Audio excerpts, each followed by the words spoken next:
Welcome back to another episode of the Tracy Take. Today, Ryan and I will be previewing the Week 4 Thursday Night Football matchup between the Jacksonville Jaguars and the Cincinatti Bengals. But before we get into that, make sure that you subscribe to this channel, hit that notification bell so you can see when we release new content. Like this video, comment on this video on your overall thoughts, and let us know what you think. And Ryan, let's get into it. So I got to be honest, before I did my research, been watching Trevor Lawrence. Haven't watched too much of the Cincinnati Bengals, but watching with Jacksonville, thinking, okay, maybe Jacksonville can win their first game. And after doing some research and doing just a little bit of deep dive on the statistics, I don't think it's going to happen this week. I think Cincinnati has actually been surprisingly good. I think to a lot of people's I don't want to say demise, but surprise. I would say, yeah. But it is very interesting to kind of see the numbers from Cincinnati and just where they're ranked to this point of the year, because they are completely inverted into what I thought that the team would be. Right now, Cincinnati is ranked 17th in points, 28th in total yards, and that's on offense. Yeah. On defense, they are ranked 6th in points allowed and 8th in total yards. I remember from our season preview for the Cincinnati Bengals, we were like, this team, how are they going to stop anybody? They traded away their top sack leader, Jack Loss, or traded or didn't sign him. He's not there anymore. And yet they have 10 total sacks as of now, and they're tied for 4th in the league defensively. I'm surprising to say that Cincinnati has been winning games via defense, however people say it. And so that was like week 2. They are 1 or 2 plays away from being 3-0, honestly, from their week 2 loss to the Chicago Bears. They really should have beat Chicago. I mean, a Justin Fields second half team, they should have beat Chicago. Yeah. And so that, for me, is what's really impressive, holding that Pittsburgh offense to 10 points, even though that offensive line I don't think is very good. Holding them to 10 points is an accomplishment in itself. And I mean, they're surprising a lot of people. I think that they might be getting along a little bit faster than what we had originally expected them to do. So, yeah, they still have some issues along the offensive line. As I'm looking here, Joe Burrow has been sacked. If I'm not mistaken, let me double check here. He has been sacked. He has been sacked 10 times, which isn't really that great. He has played. I would say above average defenses with the Danielle Hunter led Minnesota Vikings, the Chicago Bears and Khalil Mack, and then also T.J. Watt Pittsburgh Steelers. So they have gone against some formidable defensive lines. So yes, that sack number is going to be higher. But however, talking about Jacksonville, I was going to talk about this game specifically. Jacksonville only has 4 total sacks on the year. So I don't think that that's going to be an issue. That Jacksonville has had trouble stopping offenses. They are 28th ranked defense in total points, 29th in total yards, and they only have 4 sacks on the year, which has them tied for last in the league. So I think they're knock on wood, they should be able to protect Joe Burrow fairly well this week. And I think this is going to be a really good week for Cincinnati's weapons. They just traded C.J. Henderson. The Jacksonville Jaguars do not have great depth on that secondary. Yeah. I mean, I personally have Joe Burrow on my fantasy team as a backup, and Dak is usually my starter. But Dak plays Carolina.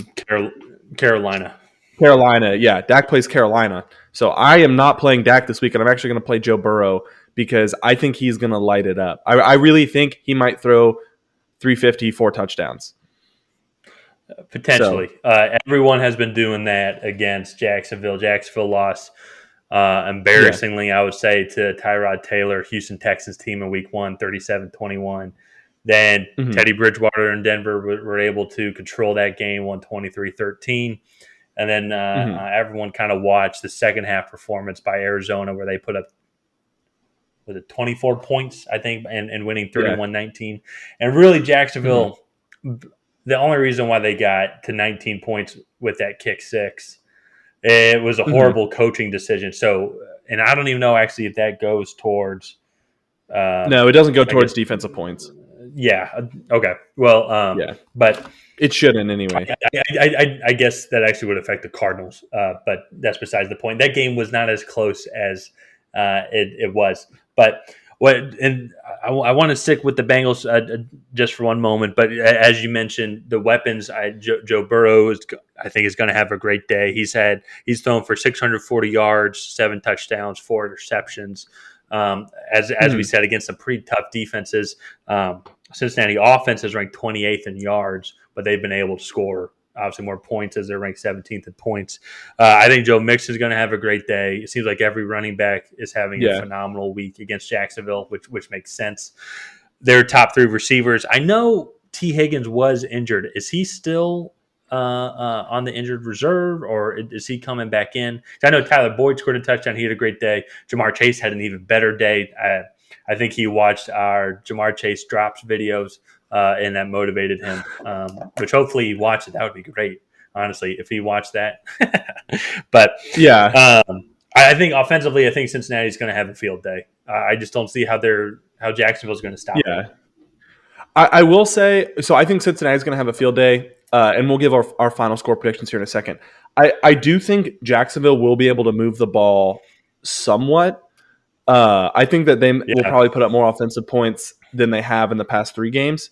However, I think some of that will definitely come in the fourth quarter after this game is pretty much put away. Well, that has been a consistent trend. Yeah. Sorry to interrupt. Go ahead. No, you're good. I just think Cincinnati has outperformed some of their expectations, and if they continue to outperform what people are expecting them to do, I think this game is pretty much over come beginning of the fourth quarter to the So I am excited to watch both of the first round picks kind of duke it out.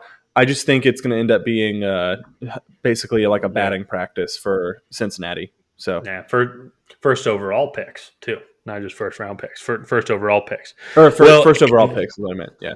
And that's one of the things that is in Jacksonville's favor. They are 27th in points and 27th in total yards. But I think that's kind of misleading because they have gone up against Houston, Denver, and Arizona. Houston was a question mark just when it comes to formidable defensive fronts. But Denver, you can't deny how great that defense is. Arizona has a very solid defensive front as well with Chandler Jones and J.J. Watt leading the way. And I'm sure there's a couple other guys that they mingle in there.